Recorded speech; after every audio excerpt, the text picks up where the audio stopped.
It is 9 o'clock. I think it's day 51.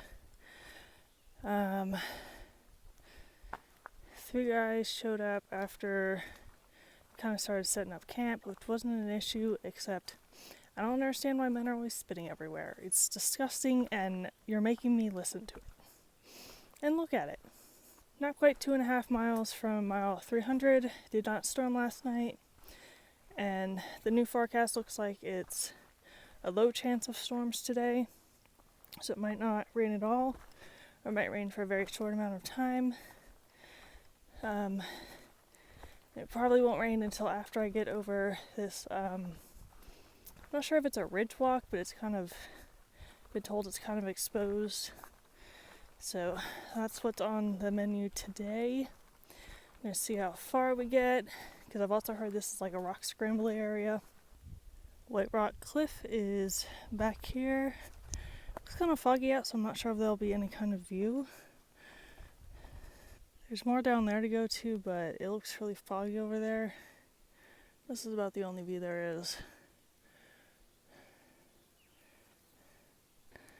So this is one side trail to Blackstack Cliffs, I think. It looks really foggy over there, so I'm not going to go down this other path. So I have to like climb down rocks. I think if you go down there, there's a better view, but not in the fog. So this one that we're on is Little Fire Scald Knob, and the top of Big Fire Scald Knob is 0.8 away. So, and this has also gotten real rocky. And I will not be taking any more side trails because there's no view. We are at the Bad Weather Trail, which leads that way, and the AT, or the Exposed Ridgeline Trail, which leads this way. Since it's not raining, I'm going to follow the path. Except apparently the Bad Weather Trail is the original path. But if it was raining, I wouldn't feel bad about not potentially falling off the mountain. Still a half mile away from the top. Sun's coming out a little bit. It's been a little rocky coming up. Nothing too bad. It's been mostly steps. I think that's the top. We have kind of a view. Some of the stairs up to the top. I don't think we can go any further than that. Should be down after that. I wanted to see a rattlesnake, but not like that. I was way too close to it before I noticed. And I guess we're at a standoff now, because he doesn't look like he's moving anytime soon. And I'm not getting any closer. If I get bit by that, I will cry. Just thinking about moving. Don't want to take my eyes off it because I don't want to lose sight of it. But I also can't pass it because it could just leap out of the bush at me. But basically, I got to this step here and it was up here. And I was like, oh, whoa, that's a snake. And it gave like a half-hearted rattle as I was trying to back up without falling down these rocks. And now I'm waiting for it to leave. Please don't come over here, I will cry.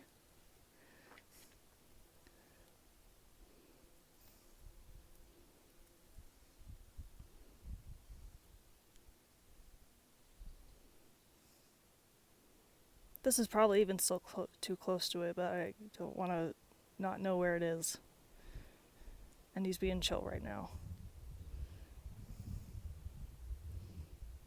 Or she. I don't know how to sex snakes.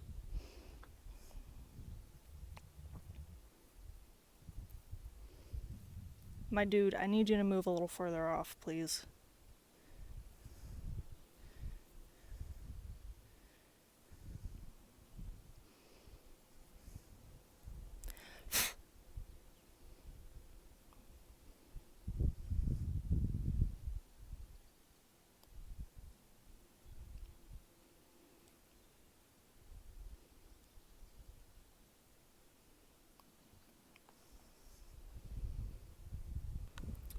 This is the view. Super paranoid to be up here because of how close I got to that snake before I realized it was there. Because rattlesnakes, you need medical treatment or you will die. Copperheads, you won't die, but you'll have all kinds of nerve damage if you don't get treated. And I don't know enough about water moccasins to talk about them. But that was probably scarier than the bear. Because I was just focused on climbing. And then I noticed something out of the corner of my eye, and I was probably 3 feet away from the snake. And it kind of looked over at me, and it halfway shook its rattle as I'm like, get away, get away, get away. But from what I know about snakes, or at least rattlesnakes, or that particular one, they're pretty chill. And snakes don't chase people. If they feel threatened, they'll try to get away. So it was nice seeing it, but I wish I had been a little further away. Howard Rock. Doesn't he have a shelter named after him too that he built?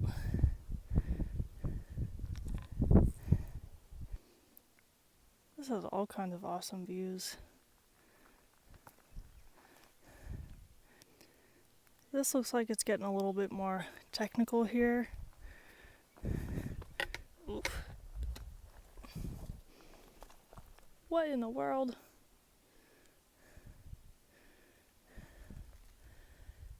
Great, I get to do this with my paranoia now. The rhododendron is just starting to bloom. I don't know if there's any more. No, this is the only place I see it. Another 100 miles down. This is where the AT and the bypass meet back up. And there's another 300 sign. B Tree Hollow to Round Knob. Whatever that means. This kind of looks like a semi-abandoned trail. You know, the forecast doesn't say rain until like 2, but it's getting awfully dark out. I am feeling very sluggish today, so I'm glad this little section is nice. Except the grass keeps tickling my legs and I don't like that. It's a little after noon. I am maybe 4 miles from where I started today, which is a little behind where I would like to be, but as long as I can find a camping spot between here and the second shelter, or if I get to the second shelter, I'll be okay. Alright, I'm headed out from Jerry Cabin Shelter.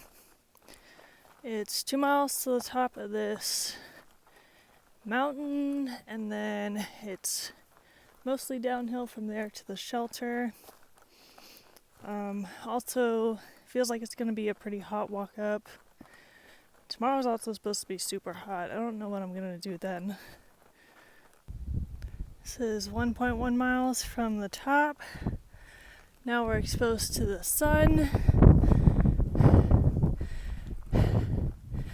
And I really need to go to the bathroom, but this isn't a good place to do that. I was trying to make it to the tree, so I had some cover, but did not make it. This is the scariest bathroom situation I've had. I'm not really worried about people walking in on me on the privy, because I already had like the worst bathroom experience in college. So basically there was 5 of us in one room and we had one bathroom. And the bathroom door had like a deadbolt on it, so you couldn't accidentally lock it and then shut the door. And one time I went in and I guess I halfway closed the lock, but it was locked enough that you would pull on the door and be like, oh yeah, someone's in there. So our roommate Josie, who was a rando, she like pulled on the door and I was like, okay, she'll leave. No. She keeps pulling on the door and violently like trying to open it. And I'm like, occupy the back of the occupy, get her out. And then she finally gets the door open, and we just stared at each other, and she just shut the door. So I cannot have a worse experience than that out here with a privy.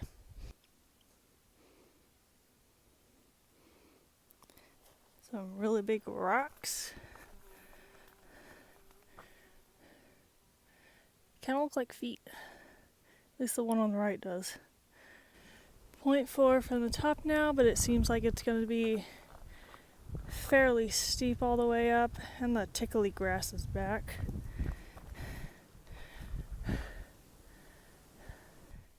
Howard E. Bessette, age 83, of Connecticut, died November 9th, 1987, hiked AT 1968, ashes on the spot for 1988. What are the odds that I spot 2 of these in one day?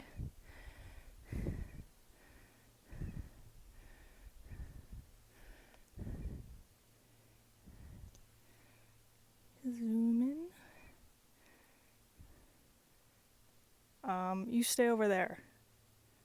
I'll stay over here. You're much less chill than the one I saw this morning. I was worried about the last one, so I didn't get my good camera out, but he's off the trail and there's a lot of space. Except the self-timer is still stuck on, so I do not know how to get that off. Now, you've all been waiting for this moment. Big butt. The side trail wasn't labeled, but I think this is Big Butt. Not really great views over here. But it's a nice place to sit. So this is the other side of the bypass. The one I went up was just on the other side of the rock, up to that rock.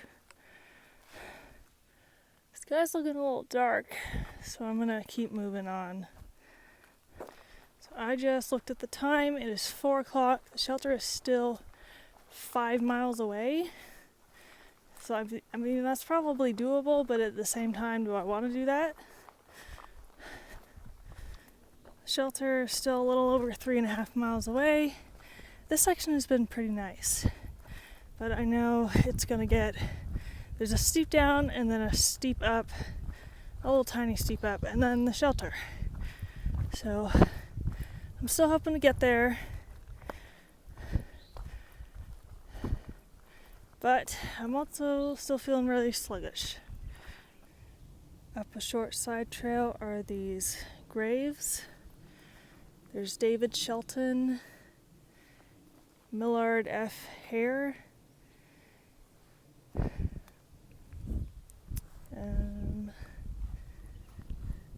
W.M. Shelton,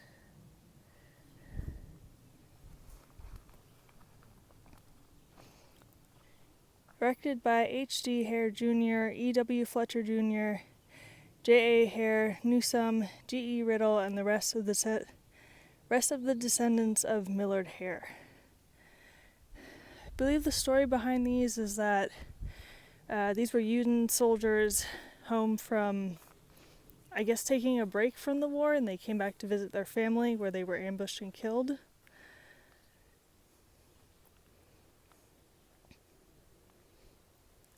Looks like people have been camping here. The shelter is 3 miles away. It's 4:40, so I'm actually making pretty decent time. I was worried I was going to be way behind. I'm probably going to take a short break here, eat a snack, and then keep going. Because I've never tried to do multiple 11-mile days in a row. And it's kind of getting to me.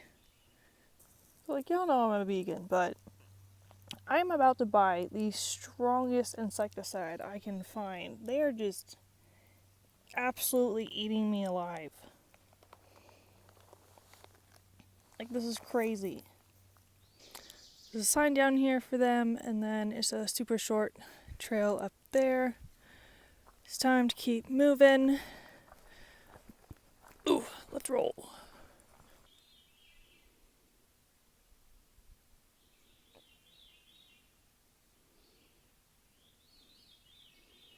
This bird sounds like those tubes that you turn over and they go womp. And you turn them and go womp.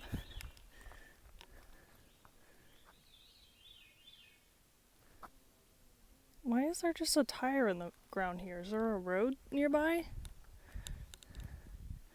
That's the only thing that would make sense, because you wouldn't take a...